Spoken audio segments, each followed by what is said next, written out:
Some of the biggest stars in the NBA, from Jason Tatum, Damian Lillard, and Tyrese Halliburton, are all out next season with season-ending injuries, and the Eastern Conference is projected to be wide open. And the Orlando Magic are now expected to be one of those teams after an incredible offseason that is going to catapult to the top of the Eastern Conference. And it brings up the question, are the Orlando Magic contenders? That's what I want to talk about with you guys here today. But before I go ahead and I talk about where the Magic rank, some of the offseason moves that they've made, and really give my honest and open analysis at the end of this video, let me go ahead and say two things. First of all, I want to commend Jeff Weltman, Anthony Parker, and the entire Orlando Magic front office by grabbing the Bulls by the horn and going out there and making moves to improve this roster, because I think it says a lot about the direction of this team and the faith and the trust that they have in not only Jamal Mosley, but that they have in their young core from Jalen Suggs, Franz Wagner, and Paolo Banchero.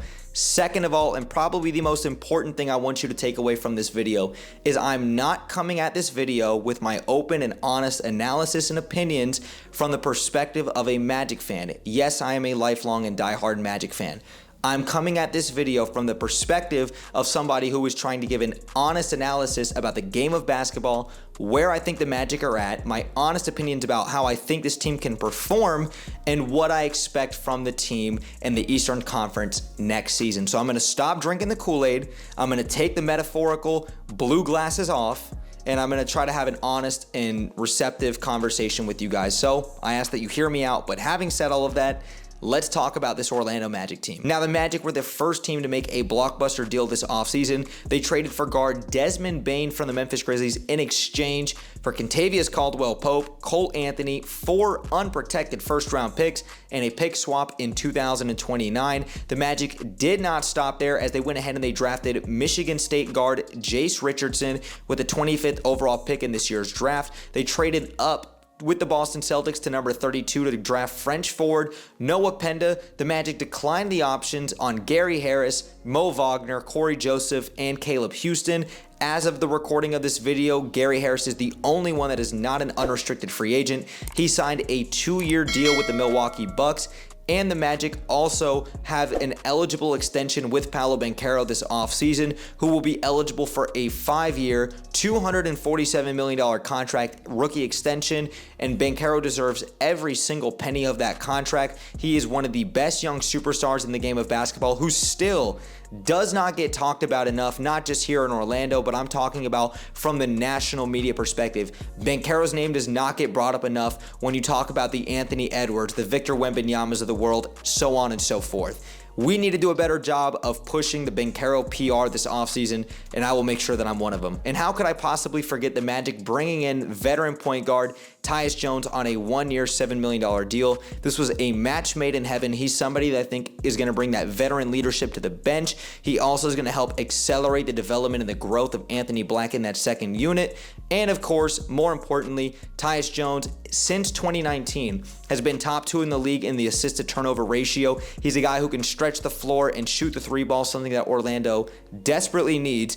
And that was a very good signing for a low risk, high reward opportunity, landing Tyus Jones. So now the Magic have done a very good job this offseason of not only solidifying their starting 5, but really adding guys on the bench with their depth that should be able to contribute day in and day out. Now, you've got one of the best starting 5s in the Eastern Conference, which is projected to be, because we haven't seen these guys all play together, from Jalen Suggs, Desmond Bane, Franz Wagner, Paolo Banchero, and Wendell Carter Jr. Obviously, Bane being the only guy that hasn't played with this group. And then off the bench, you're going to have guys like Jace Richardson potentially getting minutes in year 1, Tristan Da Silva, Tyus Jones, Anthony Black, Jonathan Isaac, Goga Batadze, and Jet Howard. I'm not going to include Mo Wagner and Caleb Houston into this list until they are signed. Now, when it comes to where this Magic roster really shakes up in the Eastern Conference, I do think that this is a top 3 to 4 team in the Eastern Conference, and of course, we're going to assume health for the sake of this argument, but I'm going to say that Cleveland should be the favorites to come out of the East right now. They have a better and proven track record comparatively to Orlando and these other teams in the Eastern Conference as of right now.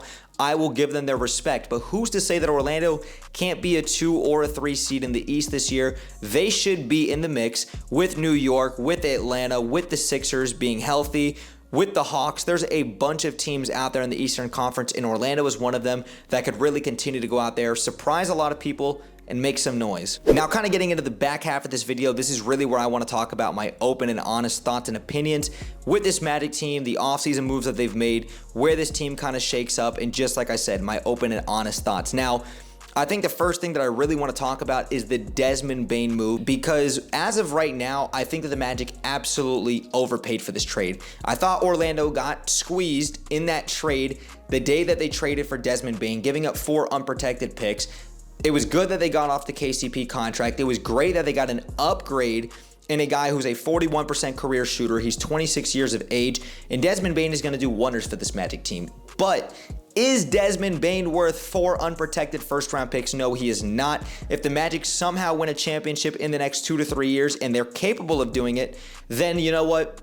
All is fine, because the Magic made that move. They were bold, they asserted themselves, and they were willing to take that risk, and it paid off. But as of right now, I still think it's an overpay. You can make the argument that those picks will be in the later 20s, and that's fine, but let's not act like there's not great players that get drafted into the 20s all the time. Tyrese Maxey is probably the first guy that comes to mind when it comes to that. Now, having said all of that, not only was that an overpay, the Magic financially handicapped themselves this offseason with that Desmond Bane trade, and here's what I mean by that. The Magic have their core 4 in Desmond Bane, Jalen Suggs, Franz Wagner, Paolo Banchero, all under contract, which is great. I love the fact that these guys are under contract for the foreseeable future. I know Desmond Bane's under contract until the 2028-29 season. He has an appreciating contract going from $36 million to $44 million on that cap hit every single year as it's slowly appreciating. But my criticism with it is the Magic have put themselves in a financial bind to where if they feel like they need to make another move in order to add to this roster, they're not going to be able to do it, or they're going to have to go through hell and back in order to make that happen. And that's just the honest truth. They're not going to have the cap space to sign another player with Desmond Bane and those other 3 guys under contract right now. That's just the reality of it. And I'm not talking about your mid-level exceptions. I'm not talking about your bench player. I'm talking about a legitimate, bona fide bucket getter or star player in the NBA. It's not going to happen. Jeff Weltman, Anthony Parker, for right or wrong, believe that Desmond Bane is the missing piece, at least financially wise, to what was going to help propel this team and get this team over the top. And time will tell. But as to use the words of former Orlando Sentinel beat writer Josh Robbins, he said it best. Josh Robbins said it wasn't quite an all-in move, but it sure is close to one. And I couldn't agree more. Not only is Desmond Bane a very good player, but he's not an all-in move. But the move that you made to get him, giving up 4 unprotected picks and financially handicapping yourself, you're telling the world and you're telling the Magic community and your fans and your organization, this is the all-in move that we needed. You look at all of the other moves this offseason and just what we've seen over the last couple of years, yes, the market has skyrocketed, especially since that Rudy Gobert and Donovan Mitchell trade. Inflation for trades is crazy. But let's not sit here and act like Desmond Bane is the end-all be-all. I think time will tell. I think he's going to be a terrific fit with Orlando, but they really put themselves in a bind because if they want to give up other assets to bring on more players, they're limited with as much draft capital and equity that they once had before they gave it all up for Desmond Bane. Same thing financially. That's where my criticism comes in, not with the fit of Desmond Bane and how he's going to play in Orlando. I think he's going to be terrific. Now, just to add to what Josh Robbins continued to say, let me go ahead and quote him again. He said, "So where's the risk, you ask? The risk is sending out so many draft picks and adding Bane's significant annual salaries to a Magic cap sheet that in the age of punitive first and second aprons is getting dangerously top heavy. Simply put, by sending out 4 first-round picks now, plus a pick swap in 2029, the Magic have made it more difficult for themselves to swing their next blockbuster trade when they identify an additional major roster need down the road. When Orlando inevitably finds itself with a cap crunch or with a roster deficiency, the front office will have to find a creative ways to work itself out of a salary hell." Absolutely, Josh Robbins, thank you. Love you, man. Can't say it any better than that. That's exactly how I feel about the Desmond Bane move. This is not about Desmond Bane's fit and how he's going to help tremendously with the three-point shooting and the culture fit in Orlando. This is not about that. It's about the fact that you financially handicapped yourself and you're going to have very limited assets in terms of draft capital that you would have initially been able to have if you didn't give up 4 unprotected first-round picks. But Orlando is the only one to blame for themselves having to give that up because Let me say this, and I think this is a very important point to make, and this is something I've been harping on for months, whether you guys want to hear it or not.